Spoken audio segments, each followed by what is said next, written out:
All right. Hi there, everyone. Thank you all for being here today on the Sunday class. And I know, I appreciate all of you being here since there, the couple of changes that went along over the course of the scheduling. But we're all good. We're here now. We're ready to work. So let's start off today. Just any kind of general questions that we haven't gotten to yet.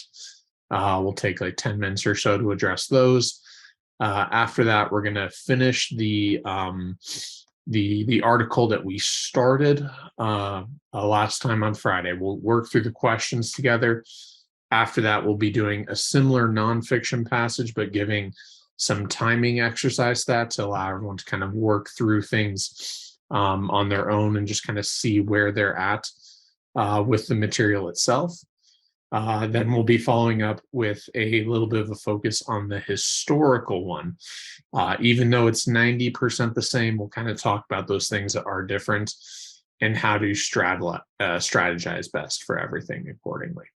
So I guess, just first off, clarifying the schedule. So we have today's meeting, and then we will still be meeting tomorrow. So all regularly scheduled for tomorrow's meeting. That'll mark the final meeting of the course right there. Right.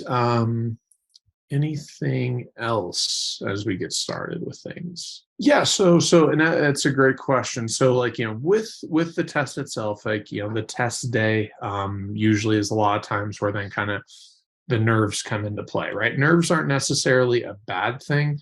It's a good thing to have a little bit of nerves. If you're not nervous at all, you're probably not taking the test seriously enough. So that's okay if you're nervous. Like if there's test taking anxiety going into it, that's all natural to be expected. Honestly, where a lot of that's going to come from as far as reducing that comes through preparation. So the more you prepare for the test itself, the less nervous you're going to be. You could kind of think about it for anything else in your life. The more you've done something, the more comfortable you'll be, the more confident you're going to be in your abilities right there. So although you're never going to completely eliminate nerves or anything like that, like I said, it's a good thing to be a little bit nervous going into test day. Just try to prepare for that in advance. The more preparation you do, the more proactive you can be. The better off you're going to be. Now, other things, because this is something else I like to address as well, is kind of, it's not just those 3 hours in test day, it's realistically everything leading up into it. So the night before, the morning of, the more you can put yourself in a good position, making sure that all the things you can control, you can take care of. So as far as getting a good night's sleep the night before, going to bed at a reasonable hour, waking up maybe even a little bit earlier than what you might need. So that way there's no rushing around test day morning.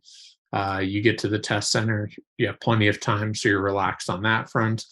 Otherwise, kind of stick with what your normal pattern is. If you're someone who likes to eat breakfast in the morning, give yourself time, eat a good breakfast. If normally you don't eat breakfast, you probably won't make a special exception for test day. Treat it just like any other normal day. Prepare like you would normally for the day.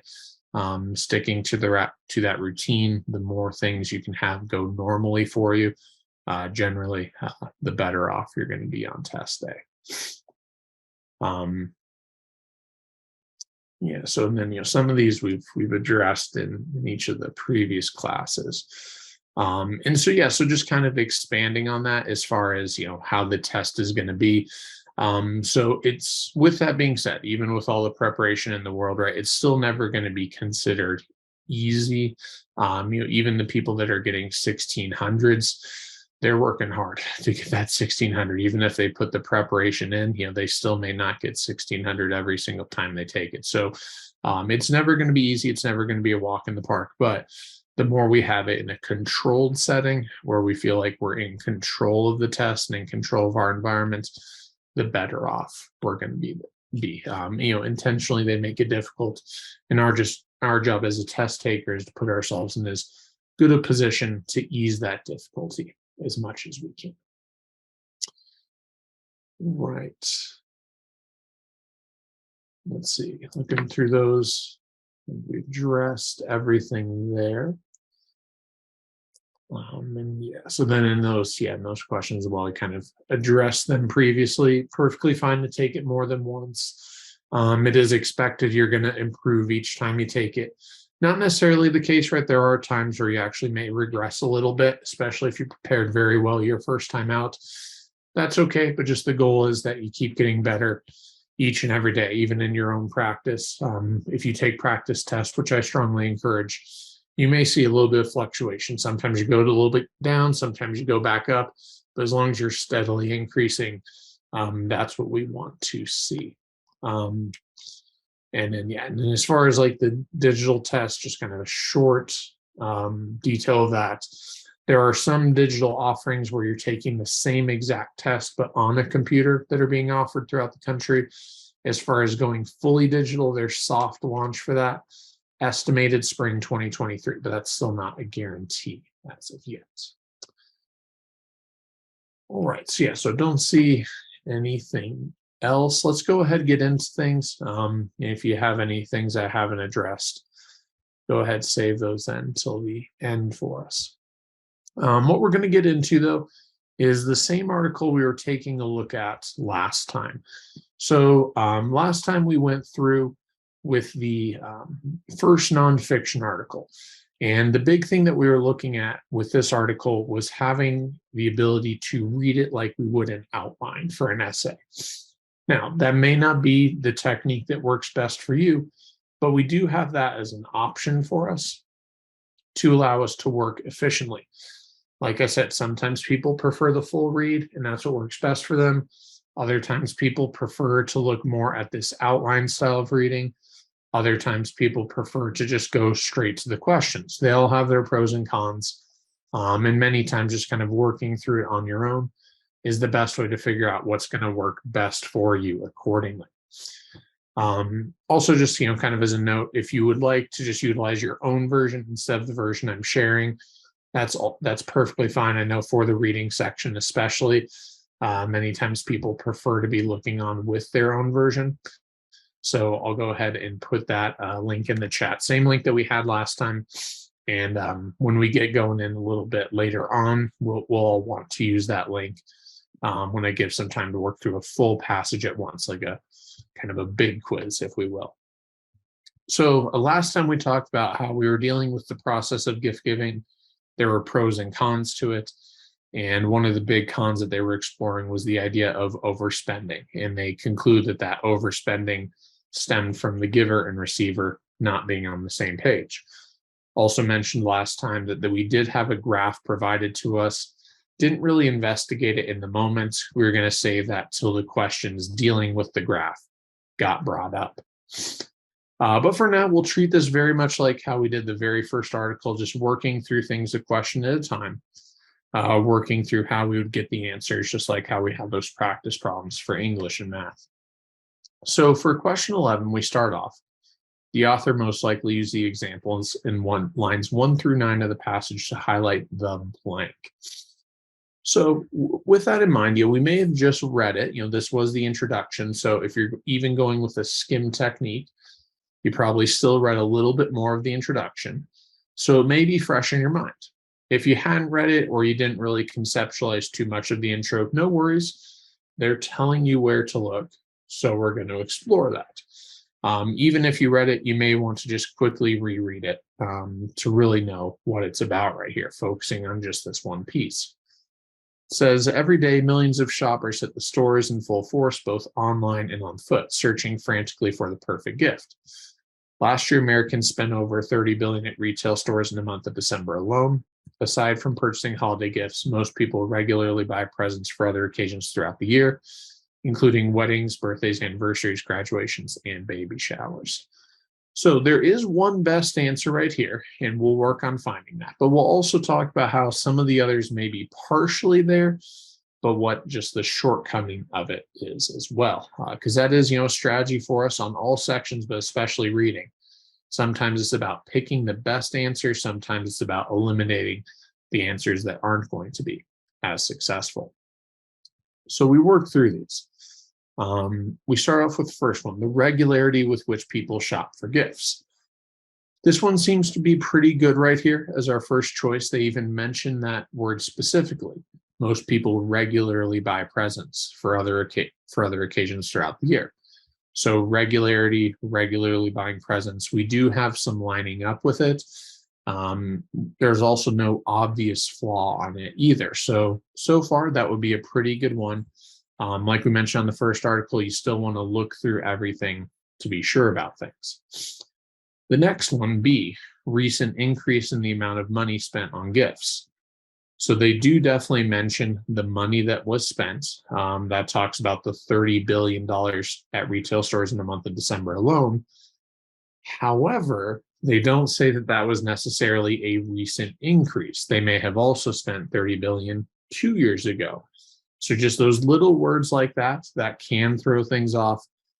If they had just said the amount of money spent on gifts, that could have been okay. But that word increase automatically throws it off, not going to be B. C, we look towards that one.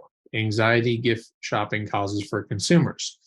Now, that is brought up a little bit because they talk about searching frantically for the perfect gift. That could correspond. For now, I'd probably hold on to that as well. Nothing direct to eliminate. Then we go to D, the number of special occasions involving gift giving. Now, that is also brought up as well because we see weddings, birthdays, anniversaries, graduations, baby showers. So we do have that list at the end right there. So a kind of a tricky question right here. Very similar to some other big picture ones where they'll put a kernel of truth in many different responses, and we're trying to figure out which one's going to be the best one. So you may look at it, you may have kind of your own inkling of what we're looking towards. Another thing for how to consider it would be, well, what was the entire thing about? The entire thing was about the gift giving process, because just one snippet should link to the rest of the article. And so if we're just talking about the entirety of the gift giving process, the one that is most summary related would be A, the regularity with which people shop for gifts. That's summarizing everything. So anxiety, although it is in the paragraph with the searching frantically, it's just one small piece and it's not brought up again. D, the number of special occasions, they just have that listing at the end. But besides that, it's not brought up. Whereas A, the regularity, they do mention that specifically. That's consistent with the other ones. And it's also tied into all the other ones as well. Even the listing of occasions is talking about regularity. The very first statement, every day, millions of shoppers hit the store in full force, also talking about regularity. So this one comes up repeatedly. The other one's just mentioned once. That can help you differentiate between a primary answer and then things that may be true, but if they're just a small detail instead, may not be the best one. Right. Right after that, then we have vocab. And we talked a little bit about vocab in our last meeting, but this gives us more practice. And this one's a good example because this is one where we have to look for more than just one sentence to help us out. Because in line 10, the word ambivalent, it says, this frequent experience of gift giving can engender blank feelings in gift givers. So always just reading around the word. Now, 10% of the time, they will have one where there is just one valid dictionary definition. If you happen to know that dictionary definition, fantastic. And you're for certain that none of the others work, that's okay to go with it if you know that answer. Still, even when that's the case, be cautious, right? Just, investigate all of them to be sure. But even if we don't know the meaning of the word, that's fine. And even though that this sentence really doesn't help us out too much because those feelings could be anything, that's okay. Keep reading. If one sentence doesn't give you enough, expand a little bit. Because right after that, they give detail about what these feelings are. It says, many relish the opportunities. Now, notice they do say many, not everyone. But many relish the opportunity to buy presents because gift giving offers a powerful means to build stronger bonds with one's closest peers. At the same time, many dread the thought of buying gifts. They worry that their purchases will disappoint rather than delight the intended recipients. So now we have a detail of what these feelings, what these emotions are, and whether it's the answer itself or even just in our own words. what's happening right here? What are the emotions that we're seeing in this situation? What's our context? And that's good, right? So I see you not just write the answer right there, but also kind of the explanation on it, which is fantastic. So what we have right here is two different emotions. So the many relish the opportunity, even if you don't know the word relish, it talks about the positive right behind it, a powerful means to build stronger bonds with one's closest peers. So very much a positive outcome right there. At the same time, many dread. Once again, if you know that word, great. If not, it follows it up. They worry that their purchase will disappoint, rather delight. So we have the opposite emotions that are happening right here. Because they're opposites, that's going to be dealing with conflicted, two separate things, conflict dealing with opposites. And so that's going to be our best answer. For what it's worth, definitionally ambivalent is that word. Whereas none of the others really showcase the definition. But even if we don't know it, perfectly fine, all good. We're still going to be able to get that answer from context clues. Also notice they do kind of put some trap answers in there with, for instance, supportive, just focusing on the positive, apprehensive, just focusing on the negative. So if you just look for part of it and don't get the full meaning, those are there to kind of trip you up. And that's also so a very good point right there. As far as like looking at the meaning of words and looking for little roots within them. So that's definitely like a skill that we can have as far as understanding the meaning of words, relating it to other words we know. So it was brought up of ambivalent, kind of like ambiguity. So they both have that root right there. They both have a similar root in that meaning that's coming with it. So ambi meaning both or multiple. And so, yes, if you know some roots, those can be very, very effective to help you out. If you haven't done much work with roots previously, as far as like breaking down word meanings and prefixes and suffixes, perfectly fine. Context is something that's usually a little bit easier to learn. But yes, by all means, utilize roots, prefixes, suffixes, all those as little clues to help you out. Awesome. Okay. Right after that, we have a pair. And as we talked about in our last meeting, the pairs are going to be very, very common. Now, with how this one is set up, if we've been reading, we may kind of gravitate towards one answer if there's something that was a detail that stood out. So 13, the authors indicate that people value gift giving because they feel it blank. Now, it's not a bad thing to kind of gravitate towards one answer as long as it's textual evidence that was leading us towards that first hint. Even if we kind of think we know what's happening on 13, make sure we're clarifying it, confirming it with 14. If you're not sure about 13, just go straight to the evidences on 14. No matter what, we'll have to pair them together. So we'll go through them one at a time. So the first one, 10 through 13. That one we were just kind of reading for the vocab, so it may be fresh in our mind. It says this frequent experience of gift giving can engender one line below. Many relish the opportunity to buy presents because gift giving offers a powerful means to build stronger bonds with one's closest peers. So is that addressing our original issue? Is that talking about why people value gift giving? And if so, does it pair up with one of our answers on 13?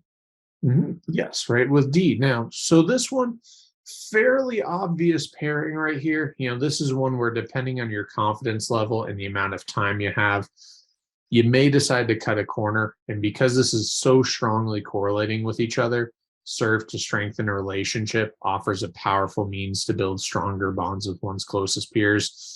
Those are pretty identical in meaning. It's going to be tough to find stronger evidence than what we have right there. It addresses the original issue. All of our boxes are checked off. So if that's the case and you're 100% confident, it's okay to cut a corner. Ideally, though, especially if we have the time, and you'll know as you practice, right, as you see how long you're taking per passage, if you're consistently under the 13 minutes, still probably look at the others just to be certain so there's no doubt. 22, 23, we look at that. People buy gifts that recipients would not choose to buy on their own. Nothing really pairs up with there, not necessarily a positive either with 22, so that's probably not going to be it. 31, 32, research has found that people often struggle to take account of others' perspectives. Once again, not going to be a positive thing, not going to be something that's valued. 44, 47, although a link between gift price and feelings of appreciation might seem intuitive to gift givers, such an assumption may be unfounded. Once again, not a positive. Just looking at those other lines gives us full clarity. We know it can't be anything else. D and A right there. And we will see, there will be some where you end up with a good versus better. You start off with one that you think's okay, and then you keep going through and there may be a better one. So that's why I say just take the extra time. Doesn't take too long to read the other lines just to verify, but that one is a pretty strong one just to start off our pairing. All right, now 15, this one's a little bit different than what we had seen previously. It says the social psychologist mentioned in paragraph 2, lines 17 through 34. So here they tell us where to look. It is going to be something within line 17 through 34. That's really all we're concerned about. Would likely describe the dead weight loss as blank. Now, that's still a lot of area that we're looking through. So we want to look strategically. What specifically are we looking for on this problem? What specifically are we looking for in the text to provide this answer? Any ideas for just what we're looking for, not necessarily the answer just yet? Excellent, right? So dead weight loss, right? That's going to be something very, very important for us, right? So if we can find that, that's going to help us out. Is there anything else that we should be looking for besides just dead weight loss to point us in the right direction? Also give the hint just in what the question's asking, right? Any terms in the question itself. So like dead weight loss was in the question. And then social psychologist, that is the other part right there. And so this is a key of just being extremely literal with the test, right? Because any of these could be right based on different people's opinions. There's a lot of people's opinions that are brought up. Anthropologists, economists, the author, they named some specific people, Waldfogel, Kammer. We could talk about just our own opinion, right? A lot of different things that could present themselves, but they specifically say, what do the social psychologists want? Or not necessarily want, but what are the social psychologists saying? That's what's going to determine our answer. So as we scan this paragraph, where do those two ideas come together? Where are the social psychologists talking about the dead weight loss? Around what line do we see that? Excellent. Excellent. Line 30, right? So we have a quote where it says, that in itself is not surprising to social psychologists. What is not surprising to them? Well, that is in reference to the previous sentence where it talks about the dead weight loss.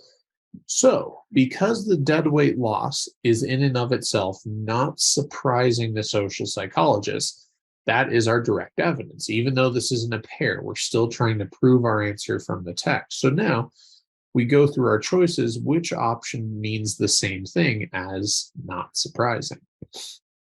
And yes, that will be a predictable. Predictable and not surprising are the same thing, because if something isn't surprising to you, you would be able to predict that it's going to happen. You know it's going to happen. Excellent. And so there, use the test to your advantage. Even something like that where it's not like that true pair, always want to prove it. They'll put clues in the question, either where to look or what to look for, or both. The more we can take advantage of that, the better off we're going to be. All right, now scroll down a little bit, clear what we've worked on so far, because 16 and 17 is going to be another pair for us. We saw this on the very first article where sometimes they split it across multiple pages, sometimes they're on the same page. So just, be aware, look ahead for things may potentially be a pair. So with 16, the start of the pair says the passage indicates that the assumption made by gift givers in lines 41 and 44 may be blank. So in a way, this is almost a three-part pair right here. We have to know, well, what is the assumption first? And then how are we going to evaluate it? How are the evidences going to help us answer the question? So we start there. 4144 states that gift givers equate how much they spend with how much recipients will appreciate the gift. The more expensive the gift, the stronger gift recipients' feelings of appreciation. And so, with that in mind, that's the original claim. What do we need in order to know if this is a good way to think about things or not? Whose opinion will we need in order to evaluate this claim? This one is a little bit trickier, right? Because they are forcing us to do some logic. Now, it is direct logic, so it's still coming from the article itself, but they may not be telling us exactly. So, we currently have the gift giver's opinion.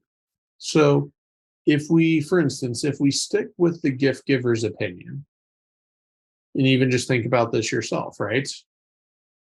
Generally, we think that we have the right answer, right? So if we ask the gift givers if they had a good opinion or not, they would probably say, yeah, I have a good opinion. I thought it, therefore it must be good. But who's ultimately deciding if the gift is good or not, if their gift giving strategy is a good thing or not? Who's the ultimate judge in this passage, in this situation? The recipients, absolutely, right? The recipients are the ones who are the judges of the gift. They are deciding if it's actually good or not. So, because of that, that's going to tell us that when we start to investigate these evidences, that must be what we look for. We have to look for the recipient's point of view. They'll tell us if this assumption was insincere, unreasonable, incorrect, substantiated. Whatever it may be, that will come from the recipient's point of view. So knowing what to look for, right, is half the battle, right? Taking that extra time at the beginning will lead to a lot more accuracy as we investigate it. So we work through them. The first evidence is 5355. Perhaps givers believe that bigger, more expensive gifts convey stronger signals of thoughtfulness and consideration. Does this give us the recipient's point of view? It does not, right? It's further elaborating on what the givers think. Our next one, according to Kammer and others, gift giving represents symbolic ritual, whereby gift givers attempt to signal their positive attitudes toward the intended recipient and their willingness to invest resources in the future relationship. Does that give us the recipient's point of view? Not really, right? It gives us Kammer and others, not the recipient's perspective. So that one also out. We get to 6365 next. That says, as for gift recipients, they may not construe smaller and larger gifts as representing smaller and larger signals of thoughtfulness and consideration. Do we have recipient's opinion here? Yes, we do, right? Gift recipients. So that's telling us this very much what may be our evidence. We'll check the other one just to see if both of them are talking about the recipient's perspective. But that last one, 7578, says, in theoretical terms, people fail to utilize information about their own preferences and experiences in order to produce more efficient outcomes in their exchange relations. It doesn't specifically say that that's the recipient. So this is one where that evidence stands strong. We had one of those with 4 or 5 on the first article on Friday. We have another one right here. That one must be our evidence because it's the only one from the recipient's point of view. Now, utilizing that line, just 6365, which answer lines up with this? What do the recipients think about the original assumption that more expensive is automatically better? And so you're seeing a couple answers come through right here. And I know it's not the easiest one, right? It's not the most blatantly obvious answer, as some others we may see. But we'll investigate each one. So insincere, the first one, right? That would be talking about the sincerity. Do they actually mean to give a good gift, right? Are they well-intentioned? And with 6365, they don't talk anything about the intentions of the giver. So it would be tough to say whether it's sincere or not if that topic is not mentioned at all. B, unreasonable. By definition, unreasonable means without reason. Now, in our context right here, they do have a reason. It's just not the right reason. So unreasonable also won't work, although it can be a tempting choice. C, we look towards that one, incorrect. They're just saying that they're wrong. They're not making a good assumption. And that's exactly what they're saying. Gift recipients are not construing smaller and larger gifts as representing smaller and larger signals of thoughtfulness consideration, or at least may not be. And if the gift givers say that's the only way to tell if it's a good gift or not, that would be wrong. So C is the answer we should pick. D, substantiated, that just means it is proven that it is true. And we can see with our evidence right here that that's not the case, that it's, in fact, we actually just proved it not to be true right there. So a tricky pair, but even that, just having that little bit of strategy of knowing what am I looking for, helps sets us up very well for success. Yeah, and to clarify with this, and this is where just, kind of have some logical pieces right there. Basically, three pieces we're tying together to work through this. So the first, in order to judge the giver's opinion, the other part is going to be the recipient. So the giver, the recipient are the two parties in this. So we looked for the recipient's opinion on 17. We obtained that 6365. So the original claim was givers decide that how much they spend on the gift will be how much the recipients appreciate the gift. That automatically more money equals more appreciation.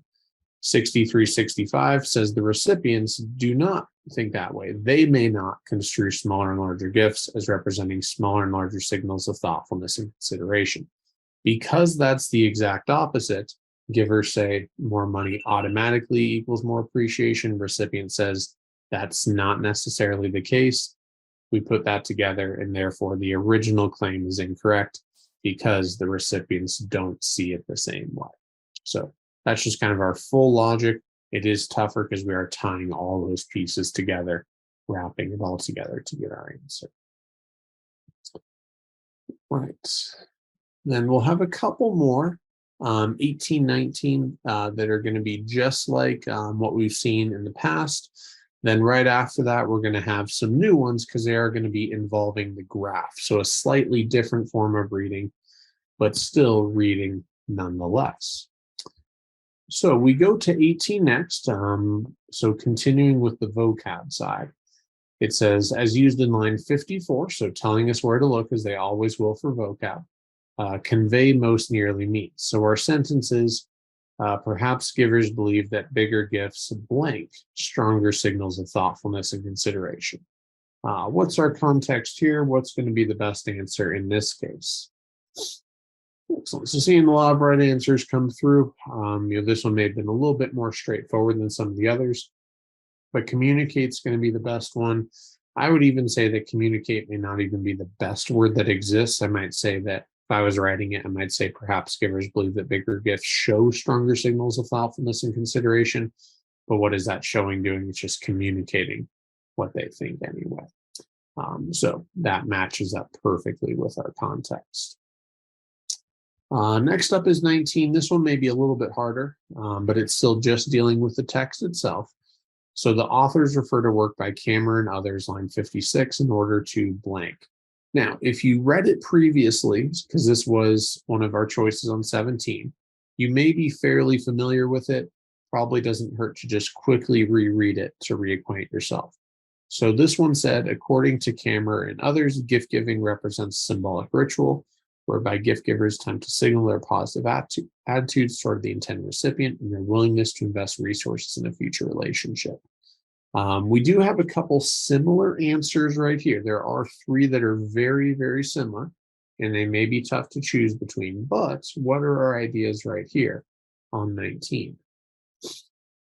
And so we look at our choices right here. The ones that are similar are going to be A, B, and D. All of those fairly similar choices. The one that's different is going to be C, question of motive. Now, automatically, if it's the odd one out, that doesn't necessarily mean it's right or wrong. It just means it is noticeably different.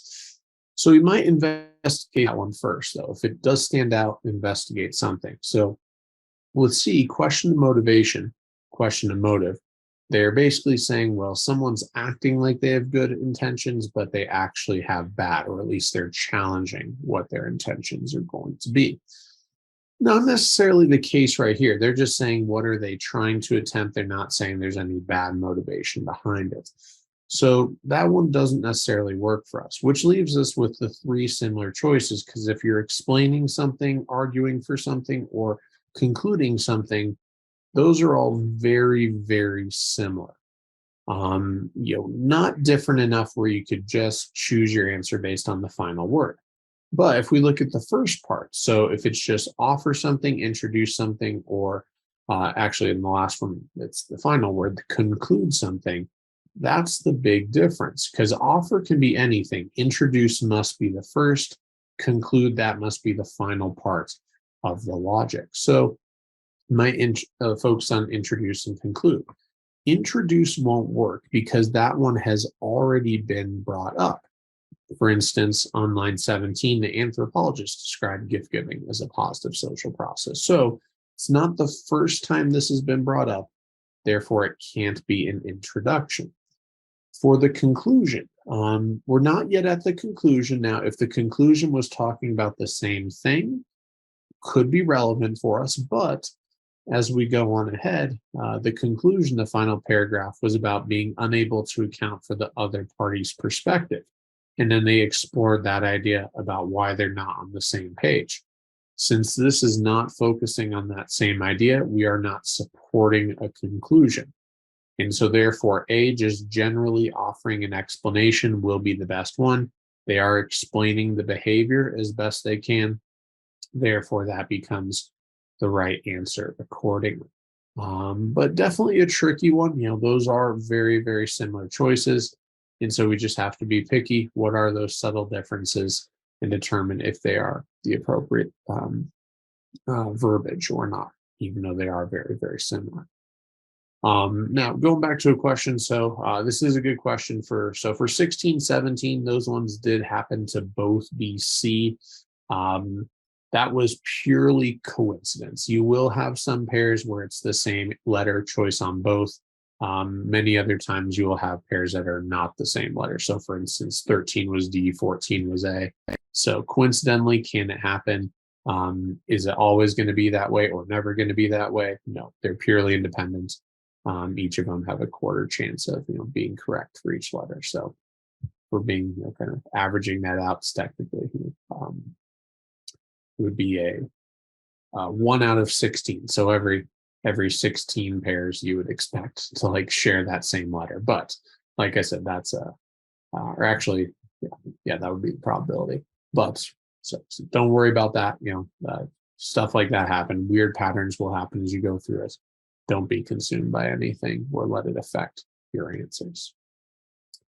All right, so then that gets us to the final two. And these ones we are going to slow down on because now they are involving the graph, something that we did not deal with the first time we went through an article. You'll only see graphs on two of the articles. Two of the three modern nonfictions will contain a graph, so a little bit different as far as our analysis is concerned. They can ask graph questions in two different ways, and we see the two different ways right here. The first 120 is solely focusing on the graph. The graph following the passage offers evidence that givers base their predictions on how much a gift will be appreciated on blank. So just focusing on the graph, it may tie in with the article a little bit, but we don't need anything else. So basically saying, what is the graph about? Specifically, the giver's side of things. So just focusing on this part of the graph right here. And then how are they determining appreciation levels? So what's happening here? Ideas on what's going to be the best one for problem 20. And yes, so B, monetary value of the gift, is going to be our right one. And the reason why is that the givers have much more appreciation for the more expensive gift. So the light bar, that's representing the more expensive gift, much more appreciation towards that one than the less expensive gift. Expensiveness dealing with monetary value. So those ones correlate accordingly. Now, that is a little bit supported from the text itself. That was an idea that was brought up anyway. But ultimately, just the graph can tell us that as well. So monetary just means dealing with money. So how much something costs in this context right here. Excellent. Yeah, and that's a good question because as we go through this, right, we'll definitely be, seeing words that maybe we aren't as familiar with. So good clarification there. Yeah, so appreciation just means basically that you like something. If you appreciate it, you like it, you value it.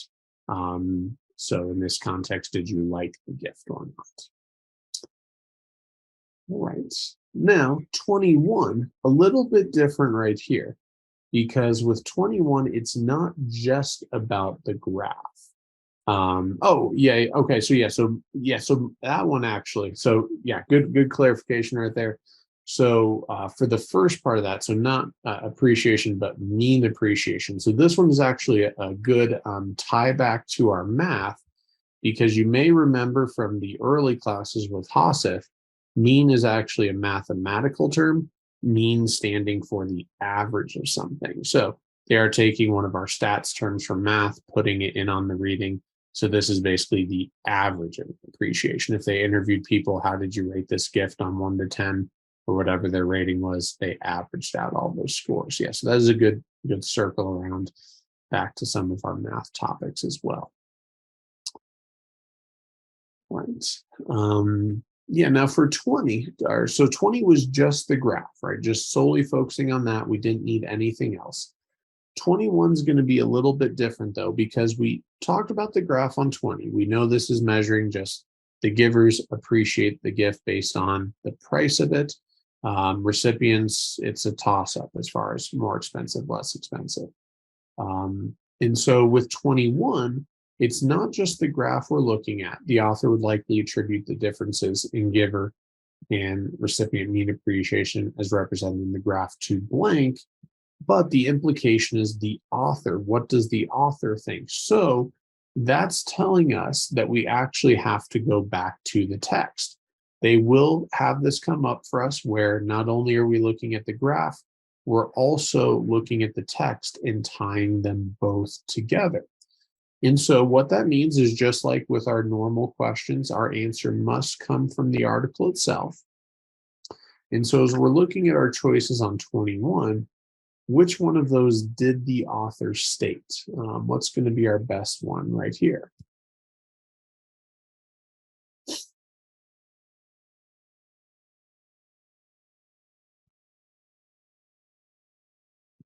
Definitely not the easiest one, right? Because all four of them are reasonable. There is a logical argument behind four, but only one of them is the author argument. Give everyone a moment to think about that and look at the text for that. So as we look at this, the key was it must come from the text. The only one of these four ideas that came from the text was an inability to shift perspective. We saw this come up a couple times, and actually, depending, on some of our answer choices, there were some lines that directed us specifically to some of these answers. And also, even if you're just going with your outline, that also brought up some of these answers. So hopefully, we have seen them before. One of them was the first sentence of the concluding paragraph. The notion of givers and receivers being unable to account for the other party's perspective seems puzzling. So, an inability to shift perspective, unable to account for the other party's perspective. There was another one from some of our evidences. At line 31, research has found that people often struggle to take account of others' perspectives. So, that one was brought up in the article. We did see that come up twice. Although the others are reasonable, the author did not say any of them. So they did not mention anything about materialism or being materialistic anywhere in the article. They didn't say there was a growing opposition to gift giving anywhere in the article. And they didn't say that there was a misunderstanding of intentions. Even though they said they weren't on the same page, they didn't take it a step further and say that the recipient thought the giver was intentionally giving them a bad gift or there was some ulterior motive for how they were giving the gift or anything like that. So as a result, A is our only answer that we can select right there, at least to get the right answer. All right, so good exploration there, continuing our focus on the nonfiction for things. questions just kind of overall, now that we've seen both a literature piece on Friday and a nonfiction piece Friday and today, any general questions as far as types of questions, strategies, all that before we do a longer work exercise next?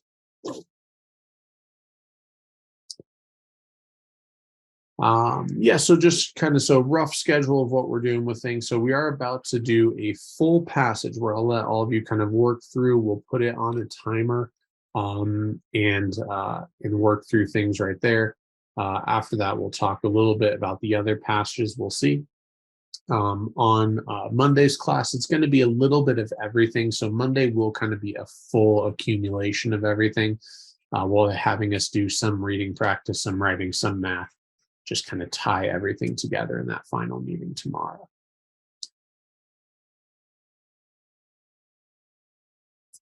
And that's a good question, right? So as far as looking at the different strategies, this is where we do have the options. And I'm not going to say one is better than the other because we all process information differently. We have seen, some big picture ones. They were a little bit more common on the first article we did, but definitely some that are saying what was the entire article about, versus some of the more detailed ones. So the three options, just kind of to illustrate them, and there's subtle variations of all of them. One, read the entire article in full. So word for word, try to process as much as you can. That does lead to a little bit more time on the reading side, but generally less time on the questions because you've already gathered that information. If you go with that technique, generally 4 minutes or less to do a full read. If you spend a little bit more, if it takes you 5 minutes to read it, but you comprehend everything very well, that can still be okay. Option two, generally more that skim, that outline, like we demonstrated for this article on Friday. That leads to a little bit less time, but while you still have good understanding of the entire article. A lot of times that's the happy medium for people. Option three, and some people like to do this one as well, is just going straight to the questions without context. If that's the case, do detailed questions first. Save any big picture ones as your final ones for that article. All of them are good. Feel free even just to try different ones out to find out what works best for you. But most commonly is how I present it here, where I'm tending to be more of a full read on a literature piece, more of a skim and outline approach on the nonfiction ones. But like I said, that's kind of how I found most people tend to have the most success. Not the case for everyone. So if you're more full read everything, if you're more go straight to the questions on everything, and you're very successful with that, do it because it will be successful for you. Just find what works best for you, as far as those strategies are concerned. All right. So what we're going to do, kind of put this into like more of a bigger quiz, if we will, because these articles where everything blends into one another, it is best to treat it as a full passage. So this will be a little bit more time than we may have spent on the math or writing quizzes in the past. But that's okay. It kind of gets us prepped for test. And we'll see more of this in tomorrow's meeting, even for some of the other sections as well. For both the writing and the math, we'll try to implement this a little bit in those sections as well. So we've got the next article coming up. And so what we're going to do is give everyone some time to work through this full article. So all 10 questions. If you're just arriving, I'll re-put the link in the chat because for this, you'll definitely want to utilize it. Not really feasible to put all 3 pages in the way where you can see it and it's big enough to see the information. Even here, realistically, maybe too small to see everything at once. But so the link is in there. I would suggest to use your own link for it. So even if you need to minimize the Zoom, we will be coming back to review shortly. So all of this is what we're looking at. So this is questions 22 through 31. So we're working through the entirety of it. The pacing is going to be 13 minutes. So that is the average pace that we want to spend. In all of your prep leading up to test day, if you're going passage by passage, I would recommend set yourself as that strict mark because we know for sure if we can finish every article in 13 minutes, we'll get through the whole thing in 65 minutes because 65 divided by 5 is 13. Now, Occasionally, will you go a little bit longer? For sure, right? But especially in your training, try to do 13 minutes or less on test day. The best possible way to guarantee you get through the whole passage is divide your time evenly. Be responsible with your time management. When you're getting close to 13 minutes, consider guessing on some questions to make sure you see the entire test. Many times when people have regrets on time management for reading is when they spent too much time on early articles. They got to the final article and they only had 5 minutes left. And they were looking at it and they're like, this is a pretty easy article. I'm getting all of them right. I just don't have time to finish. Well, we dedicate our time evenly. You kind of see in the moment, do I have enough time or not? And when you don't, then it's just time to move on from that article. So when you're training in on test day, 13 minutes is that goal. That's our pace. That's what you want to train yourself at. And also on test day, manage your time accordingly so that you don't get stuck on one article. So we're going to do that right here. This will be the one reading article where we do this full timing practice on. So this won't be happening every single time for the rest of our meetings, but we're going to do one of these. So 13 minutes, we'll recommend, use your own copy for it. So use the link, use your own link for it. And otherwise we'll get to work. I'll leave this up just for the shared version. If you're like on a phone or something where it's hard to navigate the linked version or something like that. It is just the first 6 questions, but at least it's something for you if you're in that situation. Otherwise, I'll let everyone just work through it, set the timer. And it just got sent in the chat to everyone. I'll send it directly to you as well, though. And I'll go ahead and let everyone, work. Also, if you have just once you get through this work, if you have some other questions, feel free to put them in the chat as well. I'll respond if they're more individual questions during the work time. And if there's any that would be more group questions, I'll address them as well at that point. But for now, let's take some time, work through this article, and we'll come back as a class in 13 minutes.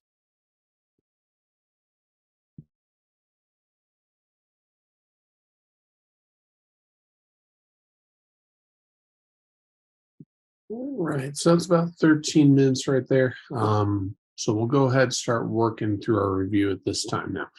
This time, feel free to put the answers in the chat if you like to share them with me. But since I know we've had an opportunity to work on them, also feel free just kind of to double check your own work since you've already got them written down as well as we work through them.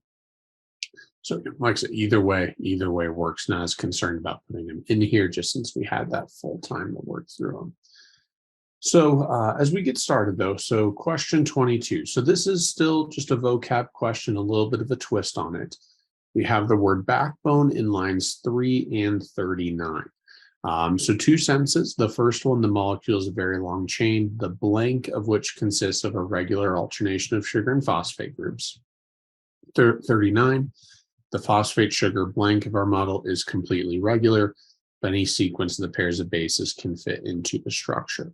So we know for sure that there's going to be both sugars and phosphates. We get that from both sentences. There's some sort of regular pattern that's happening with it as well. So we go through our options. A does not work. Neither one are talking about a spinal column. That's another definition of the word backbone, but not applicable right here. B, the main structure of a chain in a DNA molecule is composed of repeating units. Seems pretty good, but we'll see what else we have. C, a chain in a DNA molecule consists entirely of phosphate groups or of sugars. This one can be a trap for people because we have phosphates and sugars. Just that one word or throws it off. If it was and instead, it could be right. But as a result, C is out. Then D does not work. Nitrogenous bases form the main structural unit of DNA.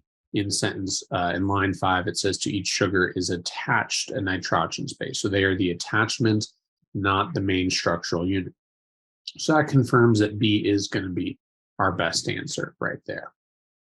And as we go through these, I'm just going to work through the explanations on them. If there's something that needs clarification as we go along, please go ahead, put that question in, and I'll make sure to clarify things.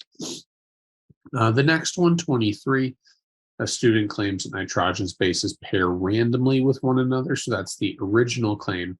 Which of the following statements contradicts the student's claim? So although originally it says pair randomly, because we're trying to contradict it, we're trying to say why that would not be the case, why that is not true. So as a result, we go through them. Lines 5 through 6. 5 says to each sugar is attached nitrogenous base, which can be of 4 different types. So far, that's saying it's fairly random. It can be one of any 4. So that won't be our best one. 9 through 10, so far as is known, the sequence of bases along the chain is irregular. That's basically supporting the claim of randomness, so that won't be it. 23, 25, the bases are joined together in pairs, a single base from one chain being hydrogen bonded to a single base from the other. Now, this one does provide some sort of structure, some sort of rule to it. If that was our only options of the 3, this one definitely works, right? This is saying there is some sort of rule, some sort of structure that could be the one for us. But we keep going, see if there's a better one. 27, 29, one member of a pair must be a purine and the other a pyrimidine in order to bridge between the 2 chains. This also is providing some rule, some structure. This is more specific than 23, 25 is. Therefore, that's going to be the best one. This is an example of a good versus better, why you want to look at all 3, or sorry, at all 4. The first 3, 23, 25 was the best of those, but for all 4, 27, 29 is the best. There are even other ones later on that are even stronger and more specific, but from our choices, for the 4th one, choice D, that is our best possibility. After that, they tell us to look at second paragraph, lines 12 through 19, in looking at the primary point right here. What do the authors claim to be a feature of biological interest? And so we could see that within the topic sentence. The first feature of our structure, which is a biological interest, is that it contains not of one chain, but of 2.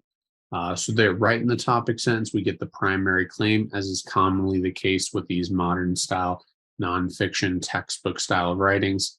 That is choice D, DNA consisting of 2 chains. Right after that, 25, now we're back to the ones where it's a small detail, but they don't tell us where to look. The author's main purpose of including the information about X-ray evidence and density is to blank. Now, they don't tell you where to look, but they do tell you what to look for. X-ray evidence and density. Specifically, I would focus on the X-ray with that capital X. That should become a little bit easier to scan, even strategically like that. Looking for things with capitals or different things within them that can more easily identify the word can be helpful in figuring out the best answer.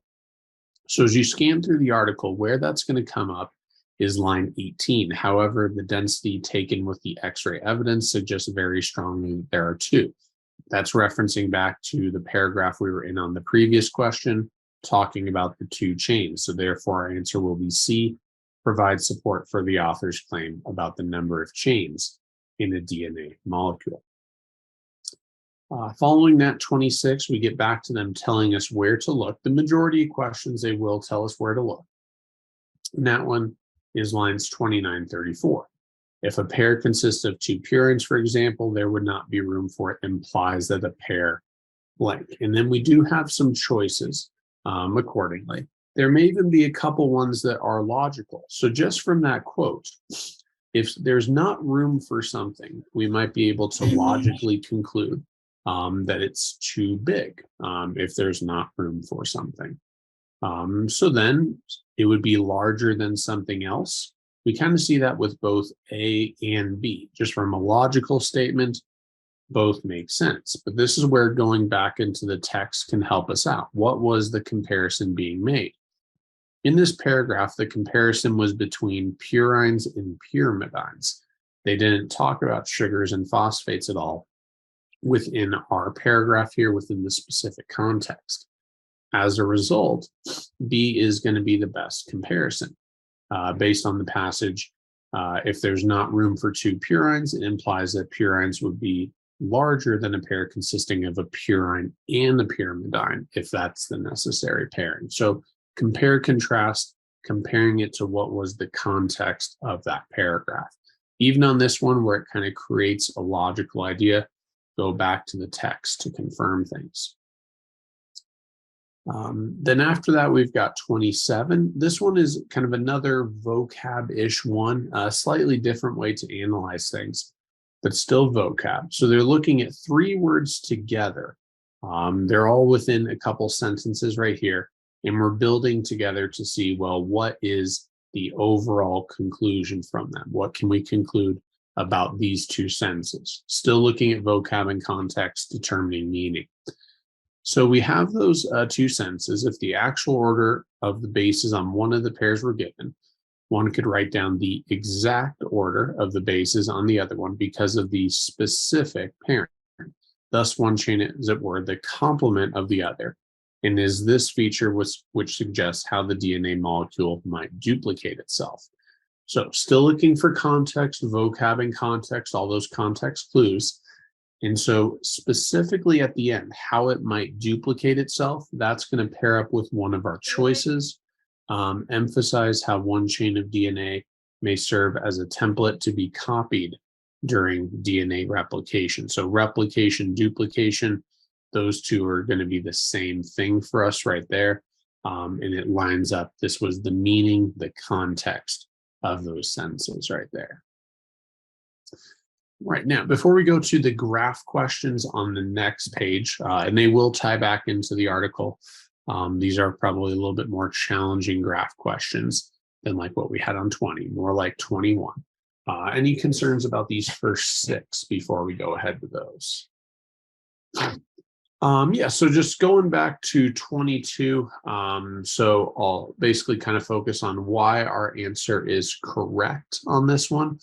For 22 for B. So in line 3, that it said that the molecule is a very long chain, the backbone of which consists of a regular alternation of sugar and phosphate groups. So regular alternation, that's going to mean the same thing as repeating units. And also within this, it would be the implication that it's the main structure, because in the following sense, it says that there are attachments to it. So the attachments are always attached to the main piece, right there. Yeah, and then so good question as well. So talking about typos. So this is one where once it becomes an official College Board test where it's administered on test day, it's gone through a lot of edits. I know sometimes with like textbooks at school, they can get a little lazy. I know I've had plenty of textbooks that I've gone through where there were typos in questions, there were wrong questions, things like that. Because of the magnitude of this test, the implications associated with the test, we must trust that anything on there is purely literal. If you think there's a typo, there's not. So just, take what it is very, very literally. Even if it doesn't like necessarily make sense, they put it intentionally that way. So if there ends up truly being a typo, they would throw a question out, but they do a pretty good job of vetting the answers to make sure there aren't any typos before it's released. All right. For sure. And that is also a good point on 27. So with 27, you look at some of the other choices and they're not necessarily false. They are kind of restating some things that were already happened, but this is looking at how the question was asked. So why did they use these words? What was the main purpose of these words? We have already detailed some of the other topics. So we already know that the nucleotide sequences are known. That was brought up earlier. We've already countered the claim that the chain can occur in any order, like in 23. We've already supported that it's regular. So all those things are happened. We wouldn't necessarily need these words to tell us that, since it already happened.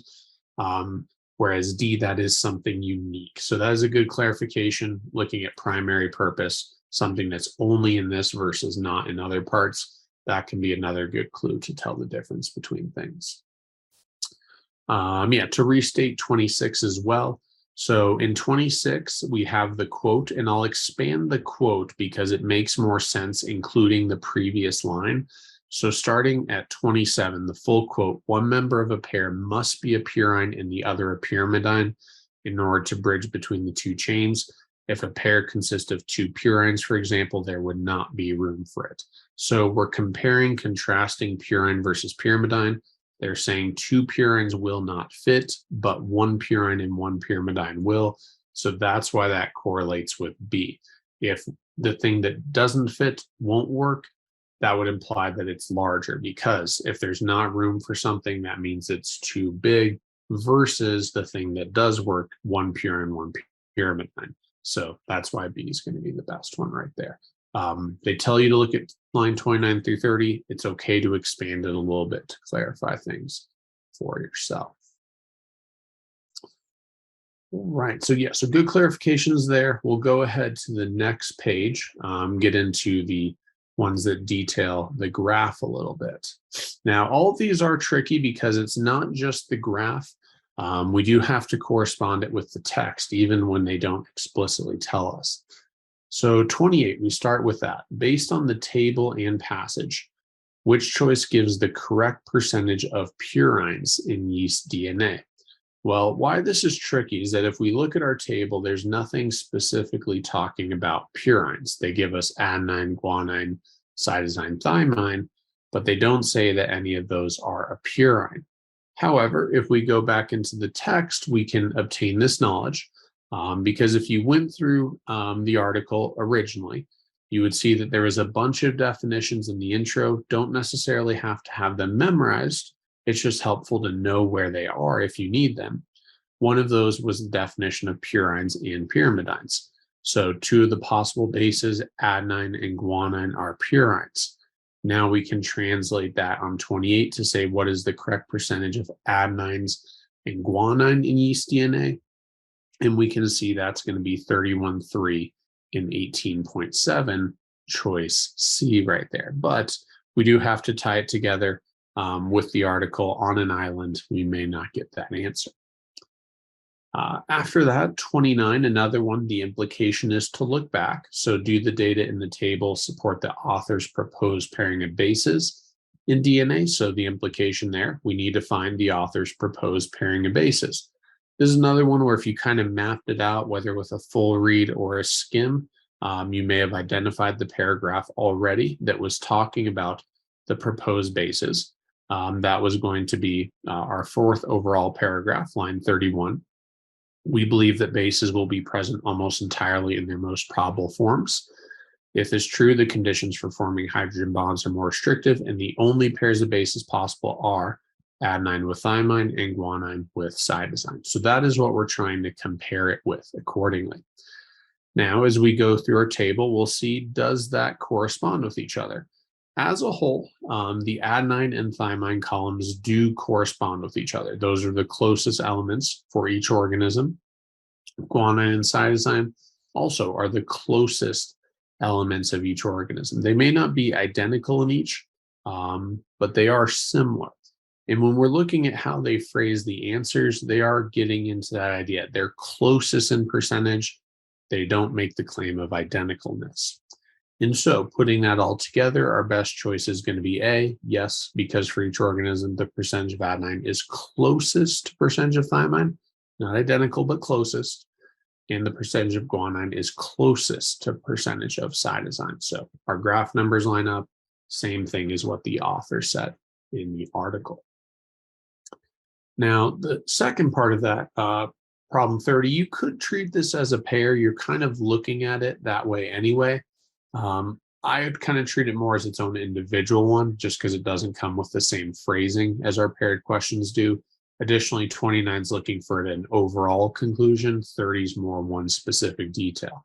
So this one tells us to specifically look at the sea urchin DNA to support 29. We could have gone with two ways right here, either the pairing of adenine and thymine, 32.8, 32.1, or the percentage of guanine cytosine, 17.7, 17.3. Either combo would work. The only one that's going to be listed is A, though, 17.3 and 17.7. They don't list 32 and 32 as a possible choice. That will be A. 31, our final one for this article. So based on the table, is the percentage of adenine in each organism's DNA the same or does it vary?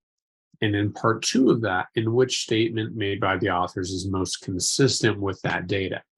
How I would strategize on this question is I can see from the table, is it going to be the same or does it vary? From that, I get it down to just 2 choices. That way I don't have to read all 4 lines. So the first part just, is it the same or does it vary? We see that it varies. So rounding off all the adenine levels to the nearest whole number, we would see 27, 33, 28, 29, 29, 29, 33, 27, 31, and 25. And as a reminder, just keep yourselves muted unless you're actively asking questions. So we have all those different numbers. We can see variance just from that. As a result, I don't even have to worry about either A or B because the same is not true. Therefore, that won't be a complete answer. Then that gets us to either 36, 38 or 41, 45. We're trying to prove variance right here. The first one, 36, adenine, for example, can occur on either chain, but when it does, its partner on the other chain must always be thymine. So it talks about variance in the way that it can occur on either chain. Doesn't necessarily talk about variance in percentages or variance of amounts. If that's our best answer, it is our best answer because there is some variance. But if we can get something about amounts, that would be better. 41, 45. It follows that in the long molecule, many different permutations are possible, and therefore seems likely precise sequence of bases is the code which carries the genetical information. So the many different permutations, that's going to be the crux of that line. That's talking about the different amounts. You may have heard the mathematical terms permutations, combinations, just dealing with how things are working together in dealing with these chains and the different elements, the different bases. That is talking about that. So that will be our strongest evidence to talk about the variance of percentage, the variance of the amount of that base. And then, so I see already some questions going back through these 4. So for 28, to clarify things, so I focused on the Y, adenine, guanine are purines. I didn't focus on the other bases I had cut off right before it. But the other 2, thymine and cytosine, are pyrimidines. So by definition, those will not work. I know I just stopped in my explanation, right? The purines didn't expand to why the other 2 did not work. All right. But questions on those 4 specifically, or also just general questions. I see already one general question pop up.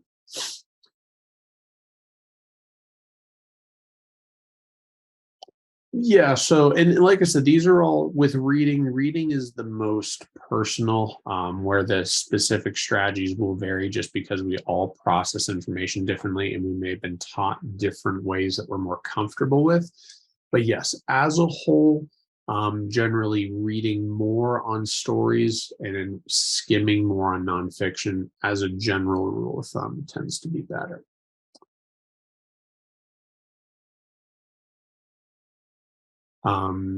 So, and I know this one's kind of a more like a more general question. I'll take kind of what you asked and apply it more generally.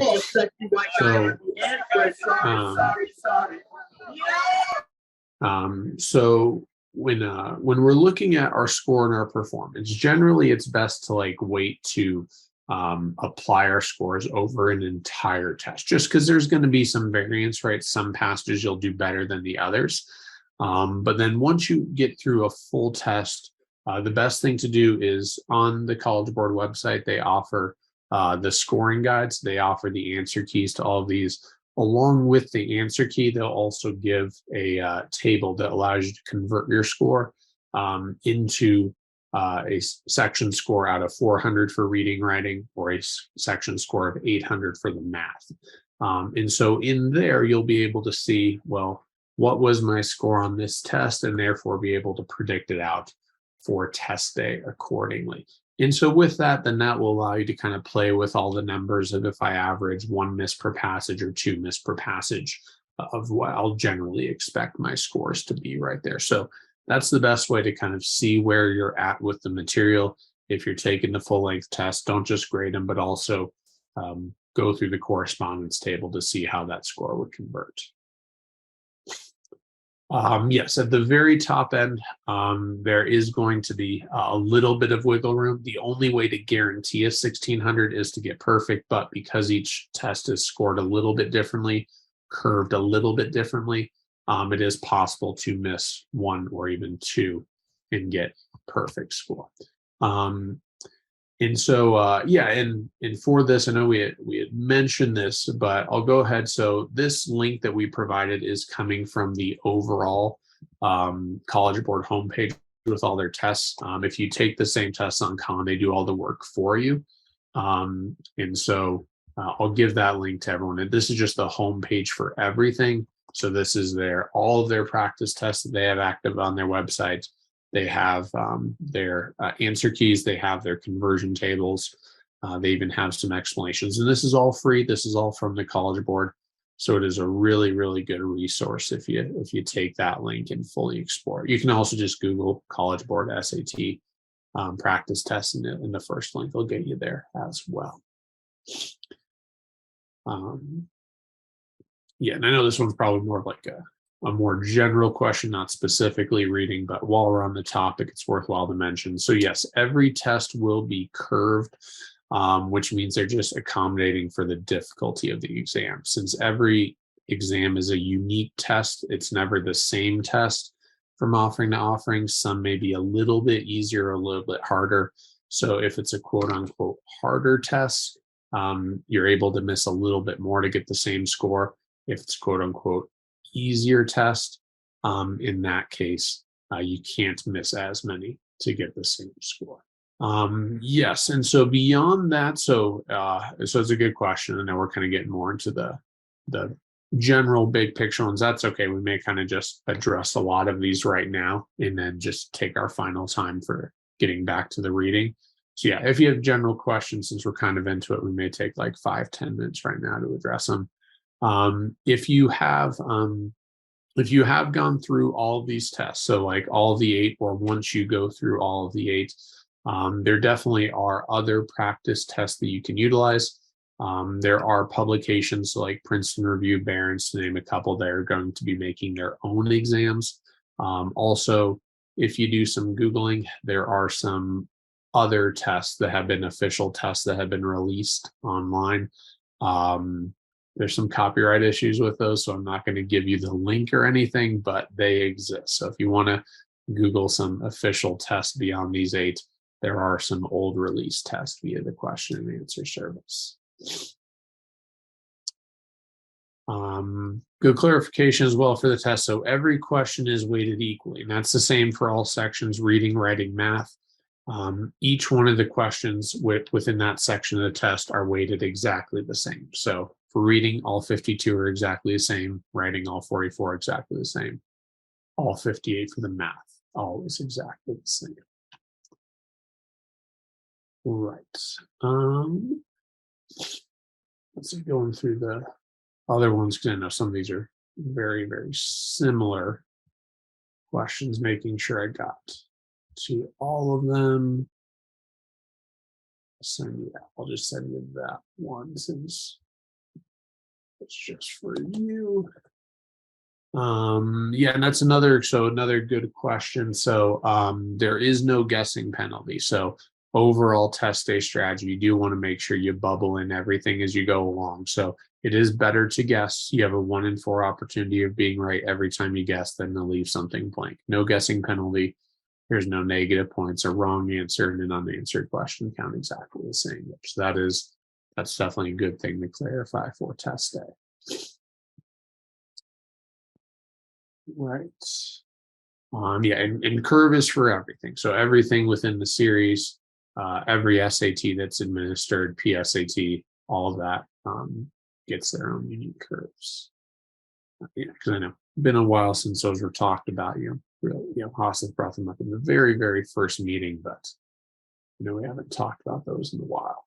No, yeah, and so each section is its own score. So there's 400 maximum possible reading points, 400 maximum possible writing points, 800 maximum possible math points.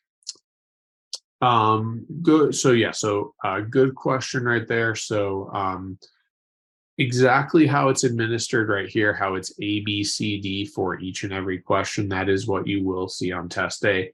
If you have done preparation for the ACT, you may know that they alternate letters between their questions, but for SAT, it is exactly the same. Everyone will be A, B, C, D.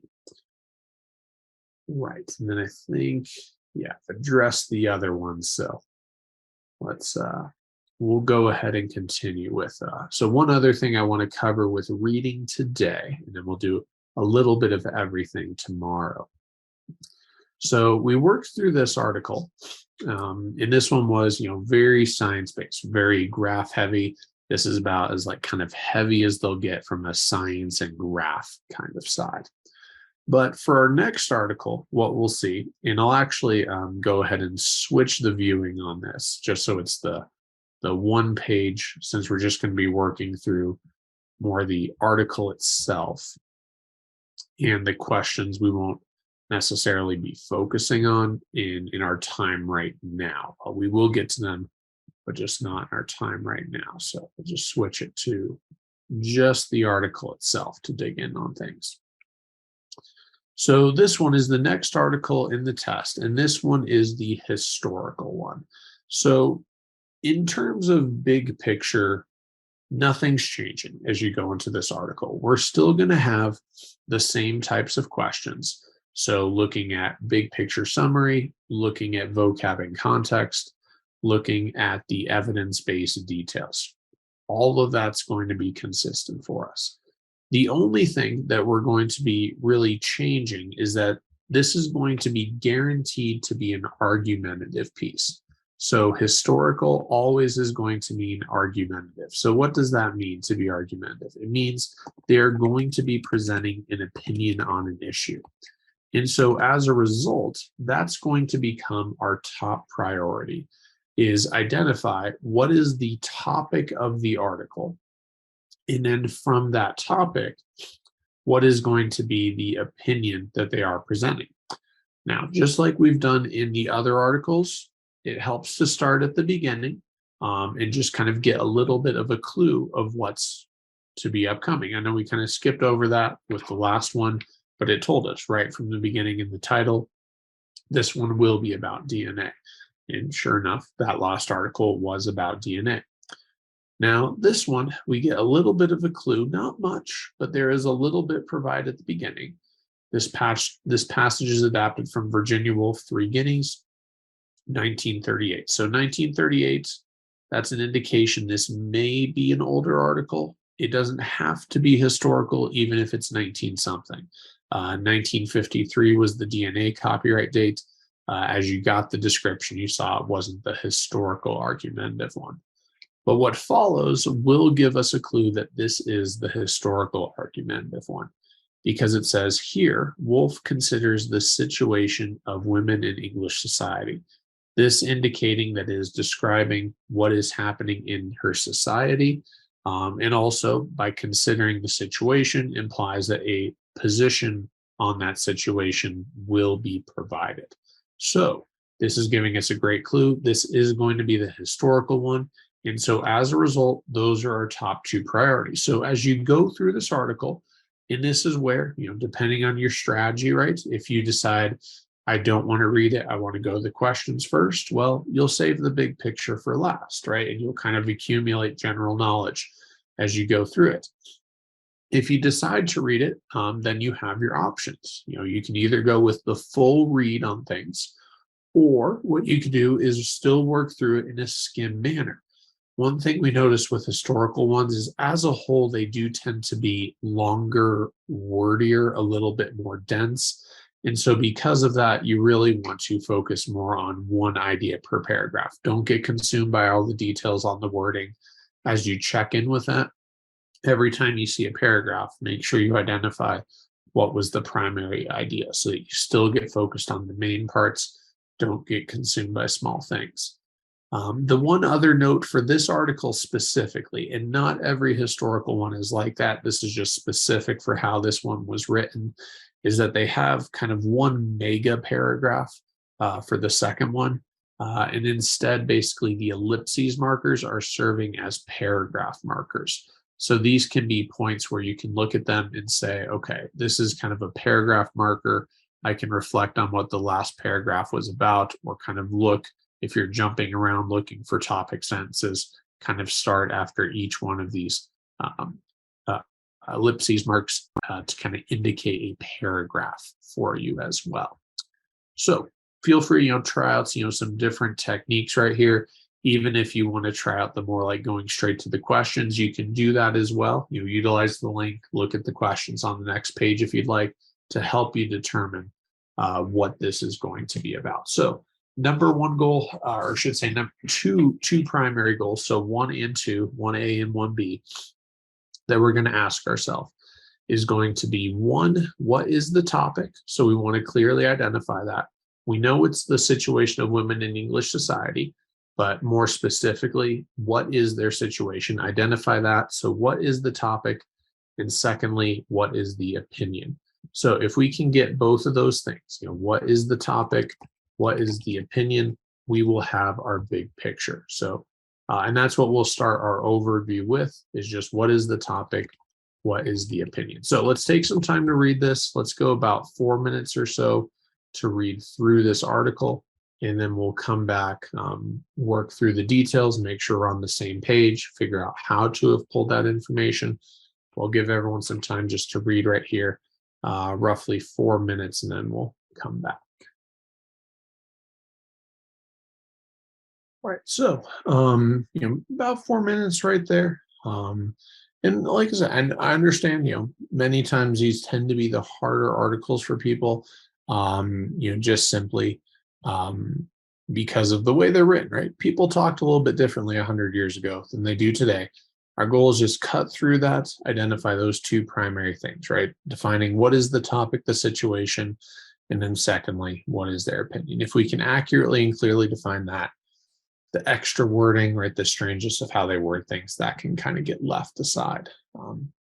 Let's do that here. So now that we've read through it, what did we see as the primary ideas? What was the topic? What was the opinion? Yes, yep, absolutely, right. So what we see as we work through it is that the first 20 lines or so are describing what is the current situation in the society. Really, it's going to be detailed at about line 12. So talking about what the men are doing. There they go, our brothers who have been educated, and then talks about the jobs that they are performing. And so then that's the current situation, that their brothers, the men, they're going off to school, they're getting these jobs.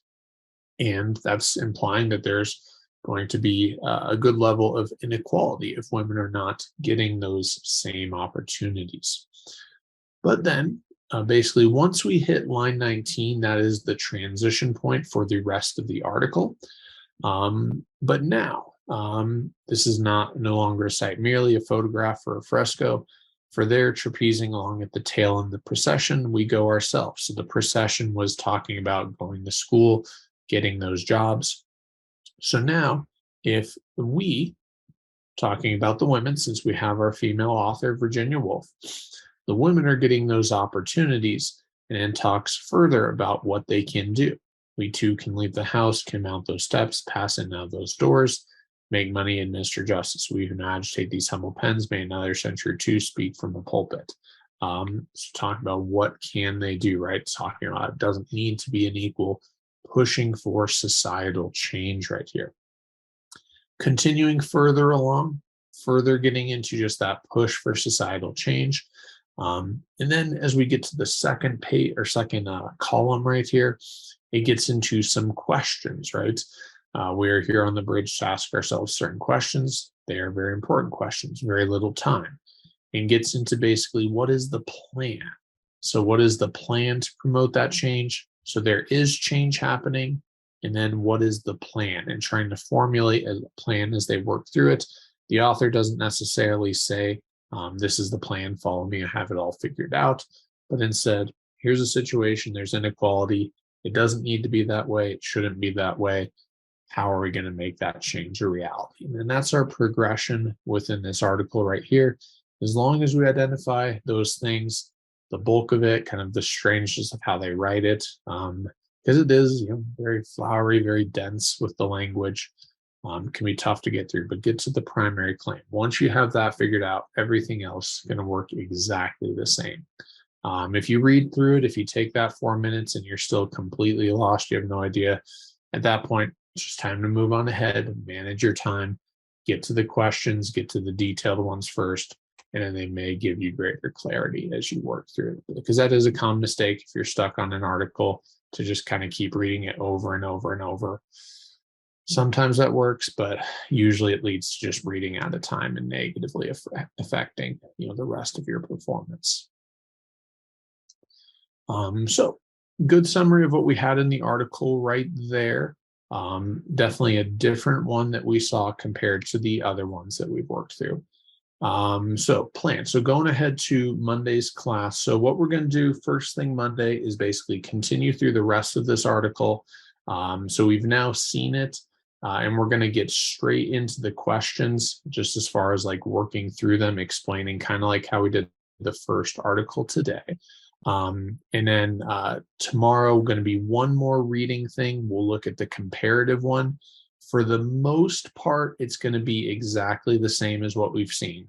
But we're going to focus on the compare contrast side, and then just the slightly different strategy and the slight differences in questions they provide. We probably won't go through the full article of that, but we'll focus on the things that would be unique to that article right there. After that, we'll cycle get back to a little bit of writing, a little bit of math. So we'll actually continue on this practice test as our guide, work through one writing passage to give us an idea of the time and the pacing, just like how we did on reading today. And then we'll finish up with a few math problems. Additionally, especially in terms of content, since we are going to be looking a little bit at all sections, if there are some general things that we'd like to clarify as far as what content we need to know or things like that, definitely don't be afraid to ask those. That'll definitely make sense to bring up tomorrow. So more reading questions during the reading time, more writing questions during writing, more math questions during math, if we just need to circle back for some general clarifications.